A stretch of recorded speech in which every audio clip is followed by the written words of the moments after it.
Hello everybody, it's Bourbon Bill, and tonight, a very special episode. It's perhaps redemption night for one distillery.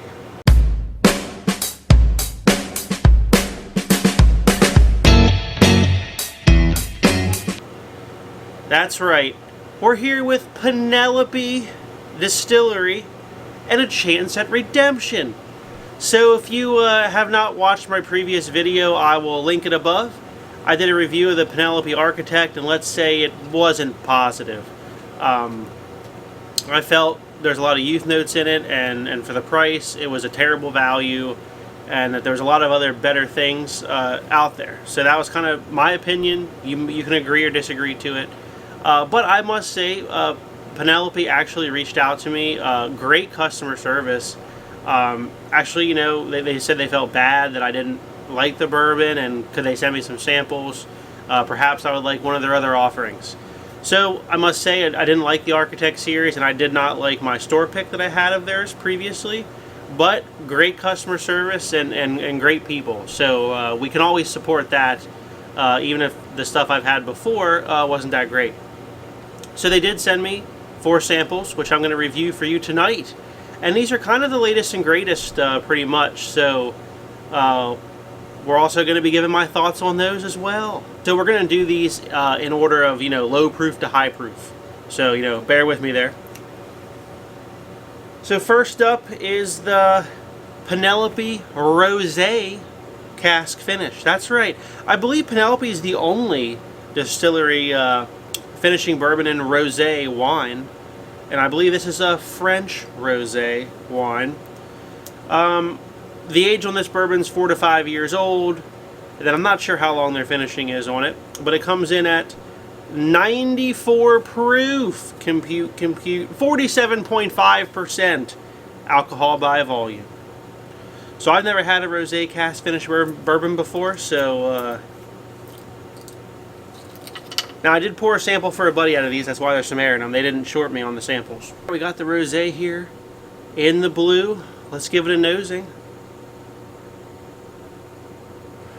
Well, it smells pretty pleasant. I don't get any youth notes on the nose. That's positive. This smells kind of like just a regular bourbon profile to me. There's some vanillas, caramel, brown sugar. I do get like a hint of red fruit. Almost like a creamy red fruit. I can't pick out a precise red fruit on there. I'm digging the nose. I like it. Let's take a sip. Wow, that's actually pretty good. I'm actually shocked. I did not think I would like it, but I do. A lot of like vanilla cream. Comes across way spicier than 94 proof. I would definitely say it's 100 if I had to guess blind. It's got like a strawberry and like vanilla thing going on. Let's take one more sip. This is a summer sipper. So if you're a classy gentleman or classy lady and you like to go to classy events, but you do like your bourbon, this would be a good one. This is a summer sipper to me. I know we're in winter now, but it's like strawberry or like red berry and cream. And it's light though. It's not a heavy berry. It's a very light, like fleeting berry with like some vanillas and some caramels in there. Pretty good. Now, I think the price on this one is like 55 to 60, somewhere in there. In that range. So for that price, I would buy this one. Rating wise, it's not the best thing I've ever had. It doesn't blow me away. I mean, for 60 bucks, there are better bourbons out there. I'm not going to say there's not, but it's a unique flavor profile. That the only other bourbon I kind of get that strawberries and cream or like berries and cream note is Antique Weller 107, and that's impossible to find. Even though it's 50 bucks if you do find it. So my rating on that one would be like B-. I think it's a unique flavor profile. It's pretty good, but doesn't really like blow me away in any way. Next up, Penelope Valencia, better known as Vino de Naranja, or orange wine. Spanish orange wine, to be exact. This one comes in at 97 proof.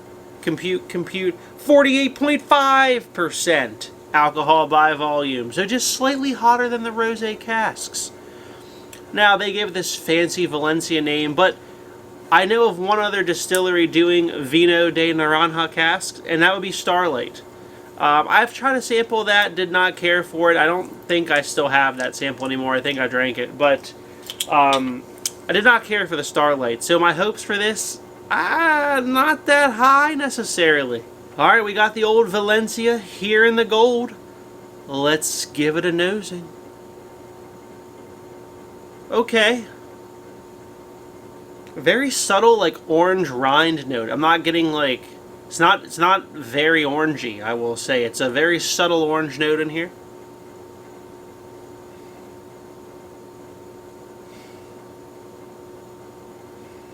Again, I get some baking spices and some caramel and some vanilla and then like an orange rind note. Nothing like, wow, nothing like that, but very pleasant. No youth notes. Again, kind of a surprise on this one.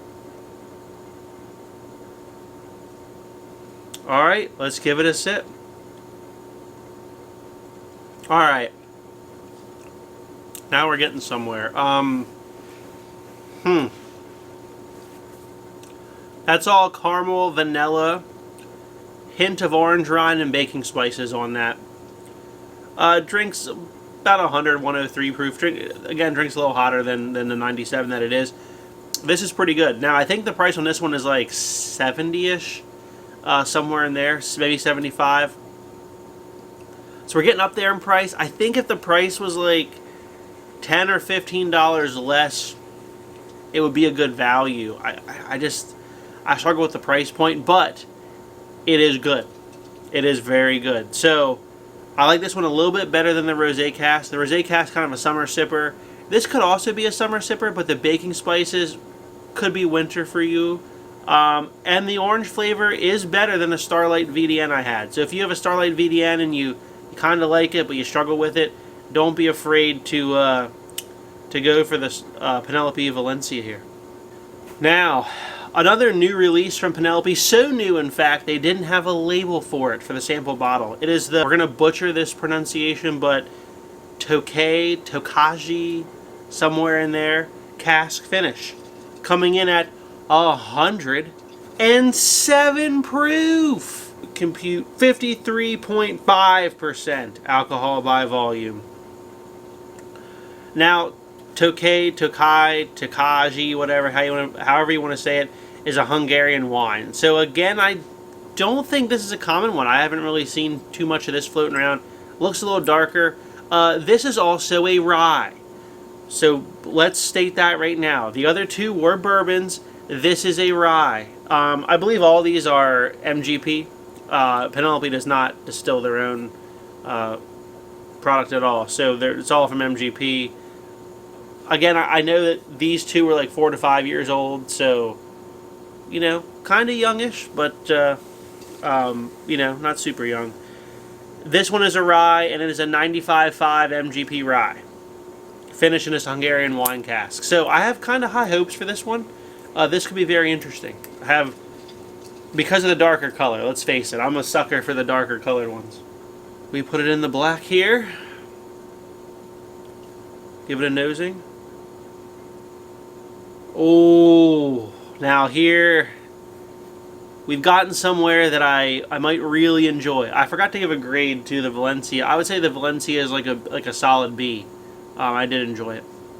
Alright, let's give this another nosing here. Whoo, the proof stings the nostrils. I got a little too deep on that one. At 107, it smells proofier. I mean, you get the big rye notes up front. I mean, it is... If you've smelled MGP 95.5 rye, you're smelling MGP 95.5 rye.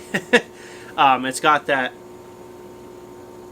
Big rye spice, little hint of evergreen note, perhaps, that I get off a lot of MGP 95.5. But there is a undertone of sweetness on the back end that dials back the heavy rye spice. It smells like you took a Welch's Concord grape juice and you dumped it into straight MGP 95.5 rye. That's what it smells like. It's grapey. It's like that. It's like Dimetap mixed with rye. All right, let's take a sip. Oh yeah, that's where it's at. That is delicious. That's going to receive an A rating from me tonight. That is beautiful rye intermixed with a delicious Concord grape, Welch's grape juice note. And it just blends perfectly at the end. You get the rye spice, a good delicious rye flavor, and then boom, here comes a little bit of sweetness. And what's that? Welch's Concord grapes on the end. Boy, that's delicious. The 107 proof drinks about 115. So far, these have all been drinking hotter than their proof. This is phenomenal. Now, I think this is like $80, $85. So we're creeping up in price here. But I would say that's a buy. So I found one that I would probably go spend the money on again, and it's really this Tokaji Cask finish. That is phenomenal. Man, that was good.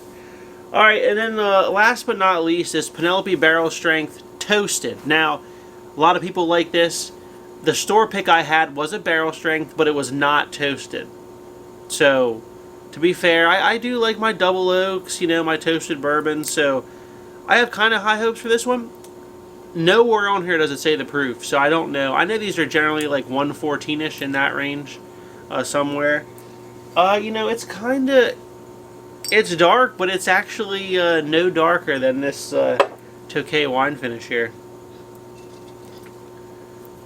If I can crack the lid on it. It doesn't say on here, but these are available in different char and toast levels. So there's obviously a lot of variation. So what I'm drinking tonight may not represent what you have if you have a toasted barrel strength from Penelope. Let's give it a nosing. Oh, uh-oh. This smells youthy. This is not promising. I think I'm not going to like this one. I can see why people do, but it's got a lot of caramel, followed by a very corn note, grain note youthiness. And then we get like a toasted piece of wheat or sourdough bread. So it's just that good bit of caramel, char note, which I like, but then ruined by a youthy, grainy corn note. And then we get just a toasted bread note. And not like a delicious restaurant roll. This is just your generic, grocery store stale bread that you toasted. So I don't dislike it, but it's certainly not exactly what you want in terms of toasted bread, if that's what I'm trying to get across to you. Yeah, alright, let's take a sip. Okay, on the palate, the proof helps. I can see why people like this. It's a C rating. I think these are $65 roughly here, and these are actually in PA. I don't think we get any of the other ones, go figure. We do get the toasted barrel strength. It's got a little bit of that sweetness. Again, it's what I said on the nose comes through in the palate. There's a good bit of sweetness, caramel, youthy corn grain, followed by the bready note, but then there's a nice sweetness with the proof.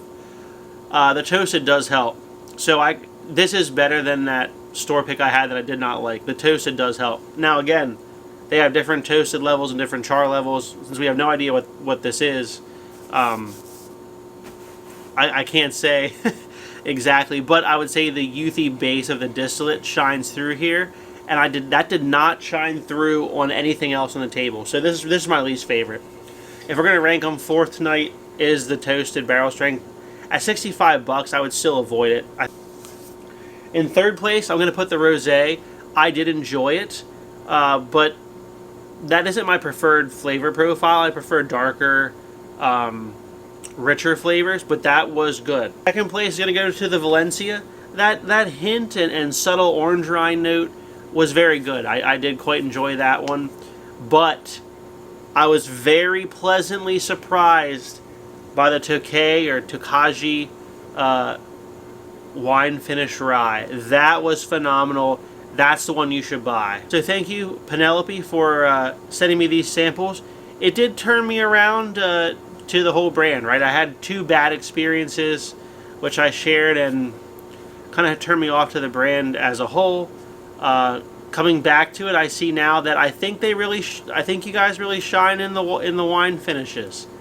If you like what you saw tonight, please like, comment, and most importantly, subscribe. Have a great evening, everybody.